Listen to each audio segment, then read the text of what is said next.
Kal Kadosh, Shabbat Shalom. Nous allons lire Bezrat Hashem cette semaine la paracha de Kitavo, ou une paracha qui est particulière, qui commence avec la mitzvah des Bikurim, le fait d'amener les prémices et les premiers fruits de la terre d'Israël au Beth Amikdash et de les donner au Kohen.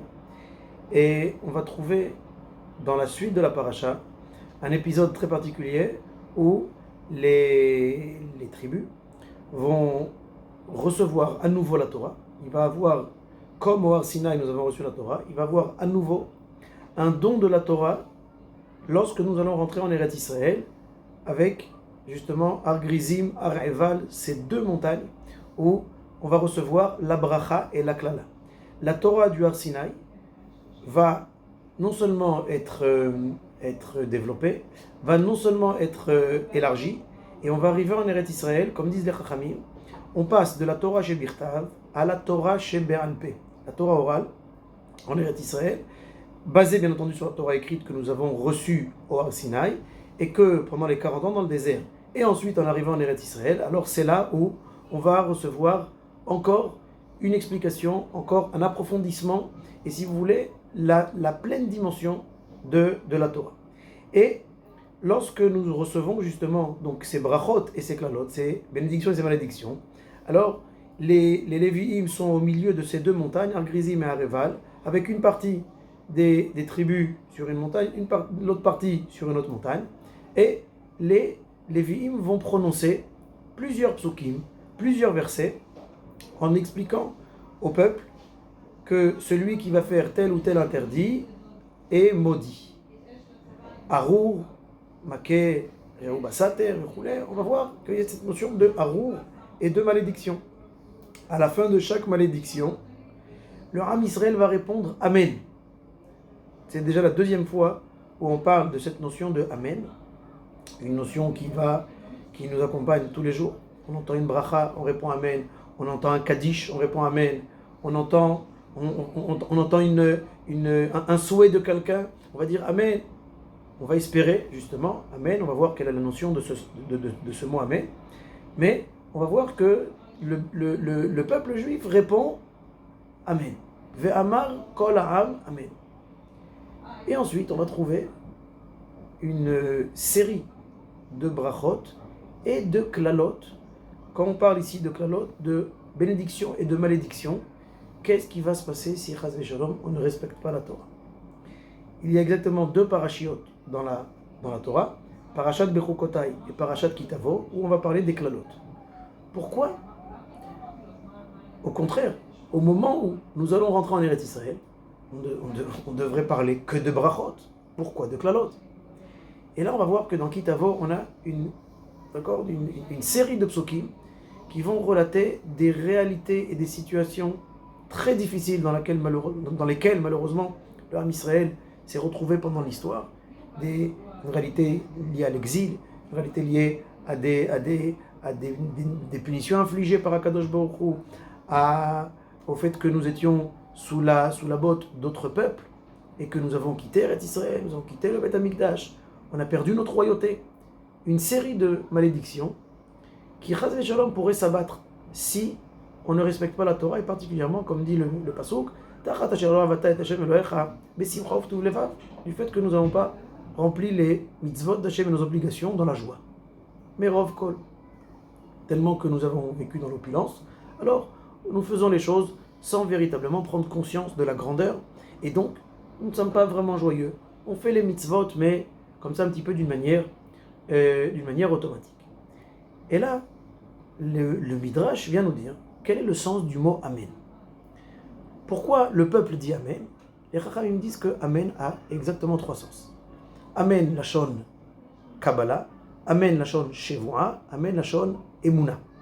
Quand on dit Amen, alors le Midrash nous explique que c'est avant tout lorsque on accepte quelque chose. Ça veut dire que, voilà, on accepte ici la Torah, on rentre en Eretz Israël et on accepte à nouveau la Torah.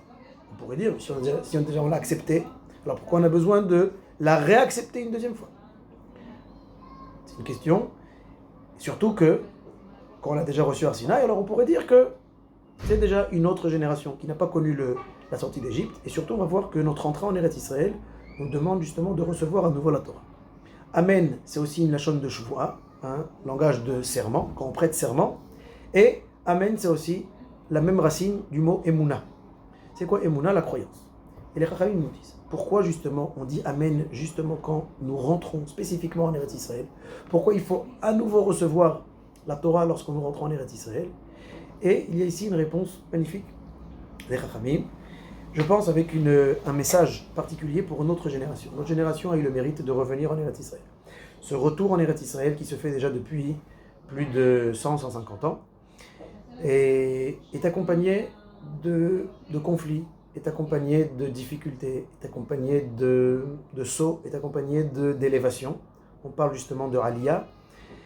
Pourquoi? Parce que ce sont une série de nisyonot et d'épreuves qu'Akadosh Baruch Hu met devant nous justement pour arriver à ce degré qui est appelé Eretz Israël.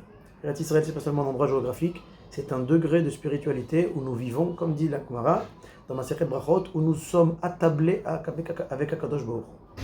Lorsqu'on veut parler de Galout, on dit, Akadosh Baruch Hu s'exprime en disant, malheur à celui qui a, on dit malheur aux enfants, Oy labanim chez Galou me'al shulchan aviem, qui ont été exilés de la table de leur père. Comme quand on veut punir un enfant ou un enfant qui se tient pas bien à table, on va lui dire va, lève-toi de la table et va dans ta chambre. C'est la plus grande punition pour un enfant, d'accord, le fait de le sortir, le fait de l'expulser, chas v'shalom. Akadosh Baruch Hu nous dit que lorsque nous sortons d'Eretz Israël, nous perdons justement ce mérite d'être attablés avec Akadosh Baruch Hu. Ici, c'est pas seulement attablé le fait de manger, attablé dans le sens où nous sommes avec une proximité particulière envers Akadosh Baruch Hu, avec un amour particulier où on a cette notion de Av Veben. En exil, malheureusement, nous perdons. On a toujours, bien entendu, cette appellation de Ben, mais Akadosh Baruch Hu nous s'adresse à nous plus comme des Avadim, plus comme des serviteurs, et donc on a moins ce rapport d'amour. Maintenant, pourquoi justement on doit dire Amen et recevoir la Torah à nouveau lorsque nous rentrons en Eretz Israël? Parce que le but du don de la Torah au Har Sinaï et la finalité de toute notre épopée dans le désert et la sortie d'Égypte et notre arrivée en Eretz Israël, c'est l'accomplissement de la Torah dans la réalité. Et là, pour ça, il faut beaucoup de Emouna. Lorsque nous étions dans le désert, alors Akadosh Baruch Hu se dévoilait à nous d'une manière manifeste. La manne tombait tous les jours, les anané kavod, les colonnes de nuée nous entouraient. Nous étions dans une réalité divine et miraculeuse, constante.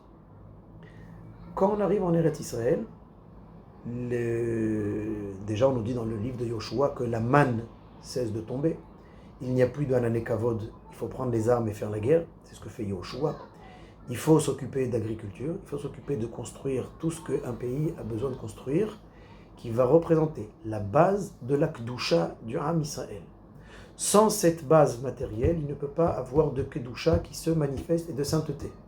Ça veut dire que la Torah, elle va prendre toute sa dimension, sa pleine dimension, dans une réalité qui est matérielle. Et c'est ça justement la Emouna. Lorsque nous sommes dans une réalité miraculeuse et tout tombe du ciel, c'est facile de croire en Dieu, on n'a même pas besoin de croire, on voit les choses. Mais lorsque nous sommes entourés d'ennemis, lorsque on arrive dans un pays aride, dans un pays avec beaucoup de problèmes, avec des problèmes de sécurité, avec des problèmes avec des problèmes économiques, avec des problèmes d'abord de pouvoir vivre de kiyum, d'une vie et de survie, et en plus de ça, on doit maintenant recevoir la Torah et vivre selon la Torah, alors le défi devient immense. C'est la raison pour laquelle les Béné Israël reçoivent la Torah et disent Amen. Amen dans le sens où oui, nous croyons à Kadosh Baruch Hu, nous croyons en la Torah, nous croyons justement en cette force que Kadosh Baruch Hu nous a donnée pour pouvoir vivre pleinement la Torah. Et c'est pas seulement à l'époque, mais c'est en 2022, Rabotai. Nous sommes à la veille de Rosh Hashanah et de Yom Kippour, et justement de cette nouvelle année où d'une année sur l'autre, les défis ne font que s'amplifier, et Akadosh Baruch Hu, avec tous ces défis, nous donne, avec beaucoup de chesed et beaucoup de bonté, nous donne énormément de force et nous facilite justement ce saut, cette aliyah dans tous les sens, pas seulement en Eretz Israël, pour ceux qui sont en France ou en exil, en Eretz Israël, faire une aliyah pour aller encore et pour monter de degré et pour encore redoubler d'efforts dans notre avodat Hashem et dans notre limoud. Et nous espérons que comme ça on pourra dire Tichle Shana vekilotea, Tachel Shana ou Birkotea Shabbat Shalom.